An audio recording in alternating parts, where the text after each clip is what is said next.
Welcome to the world where conventional wisdom gets a reality check. Welcome to the world of think like a freak. In this intriguing universe, ordinary is overrated and the usual is unusual. Here, we challenge the status quo and question what most people accept as normal.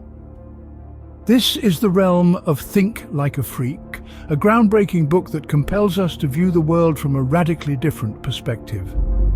Penned by the dynamic duo of Stephen Levitt and Stephen Dubner, Think Like a Freak is more than just a title. It's a call to arms, a challenge to break free from the shackles of conventional thinking and embrace a whole new way of looking at the world.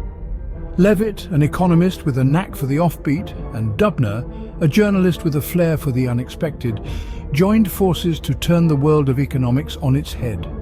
They dared to ask questions that others wouldn't, dared to challenge accepted truths, and dared to think differently.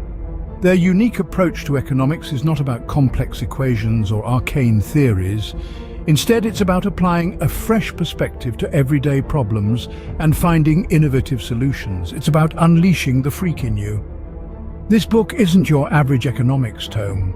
It's a wild ride through the world of rogue economics, where the authors take you on an exciting journey of discovery.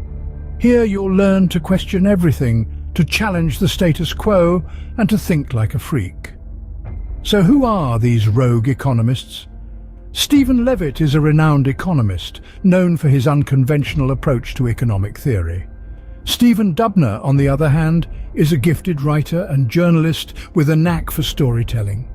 Together, they form a formidable team that challenges and inspires readers to think differently. Their unique approach to economics is not about complex equations or arcane theories. Instead, it's about applying a fresh perspective to everyday problems and finding innovative solutions. It's about unleashing the freak in you. Now, buckle up as we delve deeper into this freakish world of unconventional thinking. Let's embark on this enlightening journey, where we'll explore new ways of thinking, challenge our preconceptions, and learn to see the world through a different lens. Prepare yourself for a thrilling adventure into the unknown, where the only rule is to think like a freak. The first step to thinking like a freak: ask different questions. Let's explore this idea a bit more. In Think Like a Freak, Dubner and Levitt urge us to challenge the status quo, to question the accepted, and to think outside the box. They suggest that we should not just ask questions, but ask different questions, ones that might not even seem relevant at first glance. The authors point out that our default mode of thinking often involves accepting things as they are. We accept the assumptions and beliefs that society hands us, and we rarely challenge them. But what if we did? What if we dared to ask why things are the way they are? And what if we could make them better? To illustrate this, let's look at how the authors approached the problem of crime rates in the 90s. Most people were asking how we could punish criminals more effectively, or how we could deter people from committing crimes in the first place. These are valid questions, but they're also the obvious ones. Instead, Dubner and Levitt asked a different question. What factors are actually causing the drop in crime rates? They dug deep into the data, challenged the prevailing assumptions, and found that the answers lay in unexpected places. The decrease in crime was not primarily due to harsher punishments or better policing, but rather to factors like the legalization of abortion decades earlier, which had led to fewer unwanted children being born into circumstances that would make them likely to turn to crime. This is the power of asking different questions. When we do so, we open up new avenues of thought and exploration. We find answers in places we wouldn't have thought to look.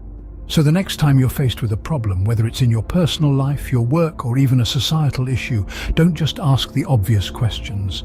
Challenge the assumptions. Look at the problem from a different angle. Ask the questions that no one else is asking. Remember, sometimes the questions we don't ask are the ones that can lead to the most groundbreaking answers. In the world of freakonomics, incentives rule everything around us. Now, what does this mean? Well, in a nutshell, incentives are the things that motivate us to act. They are the carrots and sticks of life, the rewards and punishments that guide our behavior. Let's take a dive into the fascinating world of incentives through an example from the book. Remember the chapter on potty training? The authors talk about how the traditional methods of toilet training can often be a struggle for both parents and children. But by introducing a simple incentive, a reward for successful toilet use, the entire dynamic changes. This incentive motivates the child, making the process easier and less stressful for everyone involved. Now you may wonder, what does potty training have to do with thinking like a freak? It's simple. It demonstrates the power of incentives in shaping behavior. By understanding what motivates people, we can predict how they will act and use this knowledge to make better decisions. But here's the kicker. Incentives aren't just about rewards. They can also be about avoiding punishments. Take, for instance, the fear of getting a parking ticket. This fear, or rather the desire to avoid the fine, incentivizes us to park our cars legally. The power of incentives extends beyond our personal lives and into the wider world. Governments use incentives to encourage certain behaviors, from promoting energy efficiency to deterring crime. Businesses use them to motivate employees and attract customers. Even in the realm of social change, incentives play a crucial role. They can be used to encourage recycling, reduce littering, or even stimulate economic growth. So whether you're a parent trying to potty train your child, a business owner looking to boost sales, or a policymaker seeking to implement change, understanding incentives is key. It's about knowing what makes people tick and using that knowledge to achieve your goals.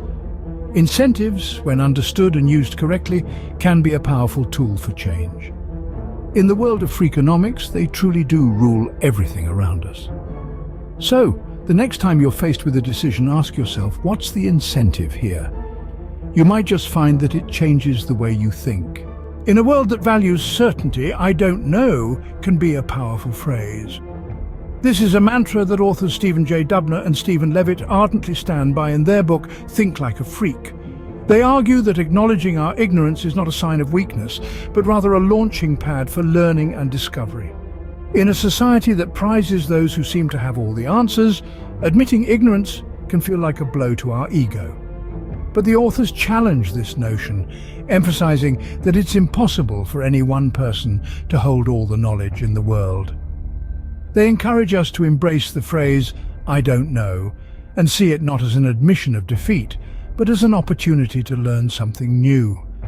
To illustrate this point, let's delve into the chapter of the book where the authors discuss the concept of drunk walking.